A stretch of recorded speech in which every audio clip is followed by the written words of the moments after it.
Hi guys, welcome back to my new video. ഇന്നത്തെ video എന്ന് പറയുന്നത് ടയർ വാമേഴ്സിനെ പറ്റിയാണ്.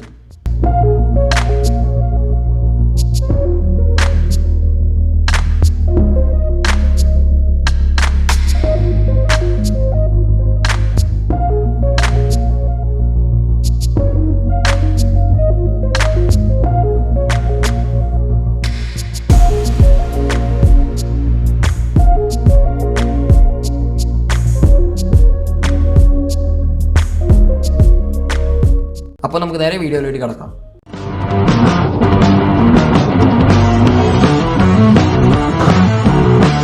ഈ ടയർ വാമേഴ്സ് എന്ന് പറഞ്ഞ സംഭവം നിങ്ങളിൽ പലരും കണ്ടിട്ടുണ്ടാവും. അതായത് ഒരു മോട്ടോ GP റേസിംഗ് അല്ലെങ്കിൽ ഫോർമുല 1 റേസിംഗ് കണ്ടേക്കുന്ന മിക്കവാറും പേരും ഈ ഒരു ടയർ വാമേഴ്സ് കണ്ടിട്ടുണ്ടാവും. ഈ മോട്ടോ GP അല്ലെങ്കിൽ ഫോർമുല 1 റേസിംഗ് ഞാൻ പറഞ്ഞല്ലോ, അതിൻ്റെ ഉള്ളിൽ റേസിന് തൊട്ട് മുമ്പ് വരെ അതിലുപയോഗിക്കുന്ന വണ്ടികളുടെ ടയറുകൾ ഒരു കവർ പോലെ ഒരു സംഭവം വെച്ച് കവർ ചെയ്ത് വെച്ചിട്ടുണ്ടാവും. ആ കവർ ചെയ്യാൻ യൂസ് ചെയ്ത എക്യുപ്മെൻറ്റിൻ്റെ പേരാണ് ടയർ വാമേഴ്സ്. ടയർ ഉണ്ടാക്കുന്ന റബ്ബറിൽ നിന്നാണെന്ന് എല്ലാവർക്കും അറിയാം. അതായത് ഇതൊന്ന് ചൂടായി വരുമ്പോഴാണ് ഇതിൻ്റെ മാക്സിമം പെർഫോമൻസ് നമുക്ക് ലഭിക്കുന്നത്.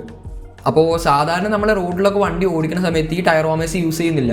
നമ്മൾ നേരെ വണ്ടി ഓടിക്കും, അതിന് വണ്ടി കൊണ്ട് നിർത്തും, അത് അത്രേ ഉള്ളൂ.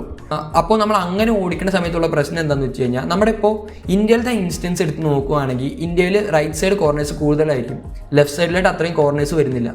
അപ്പോൾ നമ്മുടെ റൈറ്റ് സൈഡിൽ കൂടുതൽ ചൂടായിട്ടിരിക്കും, അതായത് ടയറിൻ്റെ റൈറ്റ് സൈഡ് ചൂടായിട്ടിരിക്കും, ലെഫ്റ്റ് സൈഡ് കോർണേഴ്സ് കുറവായതുകൊണ്ട് ലെഫ്റ്റ് സൈഡ് തണുത്തിരിക്കും. ലെഫ്റ്റ് സൈഡിലായിട്ടും കോർണേഴ്സ് ഉണ്ട്, റൈറ്റ് സൈഡിൽ കോർണേഴ്സ് ഇല്ലെന്ന് വെച്ച് കഴിഞ്ഞാൽ ലെഫ്റ്റ് സൈഡ് ചൂടായിട്ടിരിക്കും, റൈറ്റ് സൈഡ് അത്രയും ചൂടുണ്ടാവില്ല. അല്ലെങ്കിൽ ടയറിൻ്റെ ലെഫ്റ്റ് സൈഡും റൈറ്റ് സൈഡ് ചൂടായിട്ടിരിക്കുക എന്ന് വെക്കട്ടെ, അപ്പോൾ ടയറിൻ്റെ റിമ്മ് തണുത്തിരിക്കുകയായിരിക്കും. അപ്പോൾ ഈ ടയറിൽ നിന്നുള്ള ഹീറ്റ് റിമ്മിലേക്ക് പാസേജ് ആവും. അതായത് ചൂടുള്ളിടത്ത് നിന്ന് തണുപ്പിലേക്കാണ് ഹീറ്റ് പാസേജ് പോകണമെന്ന് എല്ലാവർക്കും അറിയാമല്ലോ. ആ ഒരു പ്രിൻസിപ്പിൾ വെച്ചിട്ട് ടയറിൽ നിന്ന് റിമ്മിലേക്ക് പാസ്സാവും.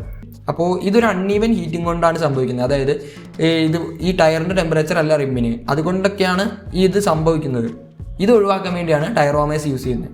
ഈ ടയർ വാമേഴ്സ് ഏറ്റവും കൂടുതൽ യൂസേജ് വരുന്നത് മോട്ടോ GP അല്ലെങ്കിൽ ഫോർമുല 1 റേസിങ്ങിലാണ്. അതായത് നമ്മളിപ്പോൾ റോഡിൽ ഓടിക്കുന്ന സമയത്ത് നമ്മളിപ്പോൾ റേസിംഗ് ഒന്നുമല്ല, ആദ്യം ടയർ ചൂടാവുന്നവരെ ഒന്ന് പതുക്കെ ഓടിച്ചിട്ട് ടയറൊക്കെ ചൂടായി കഴിഞ്ഞിട്ട് അഗ്രസീവ് പോസ്റ്റർ എടുക്കുക. അത് നമുക്ക് പറ്റും, അതായത് നമ്മൾ റോഡിൽ ഓടിക്കുമ്പോൾ പറ്റും. പക്ഷേ ട്രാക്കിൽ ഓടിക്കുമ്പോൾ അവരുടെ ഉദ്ദേശം ഒന്ന് തന്നെ ഉള്ളൂ, അതായത് അവർക്ക് ട്രാക്ക് വിൻ ചെയ്യുക അല്ലെങ്കിൽ ആ റേസ് വിൻ ചെയ്യുക. അപ്പോൾ അവർക്ക് ആ സമയത്ത് ഈ ടയറിന് ചൂടാവുന്നവരെ ഒന്ന് നോക്കി ഓടിച്ചിട്ട് ടയർ ചൂടായി കഴിഞ്ഞിട്ട് അഗ്രസീവായി ഓടിക്കുക, അത് പോസിബിൾ അല്ല. അവരുടെ ആവശ്യം എന്താണെന്ന് വെച്ച് കഴിഞ്ഞാൽ അവർക്ക് ടേൺ 1 തൊട്ട് അവസാനത്തെ ടേൺ വരെ അവർക്ക് ഫുൾ പെർഫോമൻസ് കിട്ടുക, അത്രേ ഉള്ളൂ. പിന്നെ മോട്ടോ GPയിലാണെങ്കിലും അധികം ദൂരവുമില്ല ഒന്ന് ചൂടായി വരാൻ. അപ്പോൾ ഇതുകൊണ്ടാണ് മോട്ടോ GP പോലത്തെ റേസുകളിൽ ഈ ടയർ വാമേഴ്സ് യൂസ് ചെയ്യുന്നത്.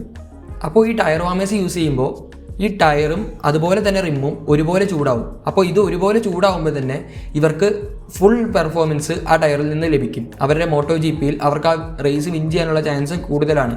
പിന്നെ ഒരു ടയർ വാമറിൻ്റെ കോസ്റ്റ് എന്ന് പറയുമ്പോൾ, അതായത് ഒരു ബേസ് മോഡൽ ടയർ വാമർ, അതായത് അത്യാവശ്യം ലോ ഹൈ ഇത്രേ അവർക്ക് റേഞ്ച് ഉള്ളൂ, അല്ലാണ്ട് ടെമ്പറേച്ചർ അഡ്ജസ്റ്റ്മെൻ്റ് ഒന്നും ഇല്ലാത്ത ടയർ വാമറിൻ്റെ കോസ്റ്റ് എന്ന് പറയുമ്പോൾ ഏകദേശം 30,000 തൊട്ട് ഒരു 50,000 രൂപയുടെ അടുത്ത് വരും. പിന്നെ മോട്ടോ GP, ഫോർമുല 1 അതുപോലെയുള്ള റേസുകളിൽ ഉപയോഗിക്കുന്ന ടയർ വാമേഴ്സ് ഉണ്ട്. അതായത് അതിൽ ടെമ്പറേച്ചർ അഡ്ജസ്റ്റ്മെൻറ്റ് നടക്കും. അതുപോലത്തെ ടയർ വാമേഴ്സിന് ഏകദേശം, അപ്പോൾ നിങ്ങളിൽ പലർക്കും ഇപ്പോൾ ആലോചന വരുമായിരിക്കും ഇത്രയും പൈസ കൊടുത്ത് ഇത് വാങ്ങേണ്ട ആവശ്യമുണ്ടോയെന്ന്. പക്ഷേ ഇത് അവരൊരു ഇൻവെസ്റ്റ്മെൻ്റ് ആയിട്ടാണ് കണക്കാക്കേണ്ടത്. അവർ ഇത്രയും പൈസ കൊടുത്ത് ആ വണ്ടി പണിതു, അല്ലെങ്കിൽ ഇത്രയും പൈസ കൊടുത്ത് ടയേഴ്സ് വാങ്ങി. അപ്പോൾ ഈ ഒരു ടയർ വാമേഴ്സ് യൂസ് ചെയ്ത് കഴിഞ്ഞാൽ ഇവർക്ക് ഇത് കുറച്ച് കാലത്തേക്ക് യൂസ് ചെയ്യാൻ പറ്റും. അപ്പോൾ ഇത് യൂസ് ചെയ്യുമ്പോൾ തന്നെ അവരുടെ ആ ടയറിൻ്റെ മാക്സിമം പെർഫോമൻസ് ഈ ഒരു ടയർ വാമേഴ്സിൽ നിന്ന് കിട്ടും. ഇപ്പോൾ ഒരു ടയർ വാമർ യൂസ് ചെയ്യാണ്ട് നമ്മൾ യൂസ് ചെയ്ത് കഴിഞ്ഞാൽ ഉള്ളൊരു അടുത്ത പ്രശ്നം എന്താണെന്ന് വെച്ച് കഴിഞ്ഞാൽ, ആ ടയറിന് മര്യാദയ്ക്കുള്ളൊരു ലൈഫ് ലഭിക്കില്ല. അതായത് അൺഈവൻ ഹീറ്റിങ്ങിലാണ് ആ ടയർ ഓടിച്ചേക്കുന്നത്. അപ്പോൾ ഈ ഒരു ടയർ വാമർ യൂസ് ചെയ്യുമ്പോൾ കിട്ടുന്ന ലൈഫ് ഇത് യൂസ് ചെയ്യാണ്ട് അവർക്ക് ലഭിക്കത്തില്ല. അപ്പോൾ ഇത്രയൊക്കെ തന്നെയുള്ളൂ ഈ വീഡിയോയിൽ. ഇതുപോലെയുള്ള എന്തെങ്കിലും ഒരു സംഭവത്തെ പറ്റി നിങ്ങൾക്ക് അറിയണമെങ്കിൽ കമൻറ്റ് ബോക്സിൽ ഇടുക. പിന്നെ ഇത് അറിയാത്തവർക്ക് ഷെയർ ചെയ്ത് കൊടുക്കുക. അപ്പോൾ താങ്ക് യു.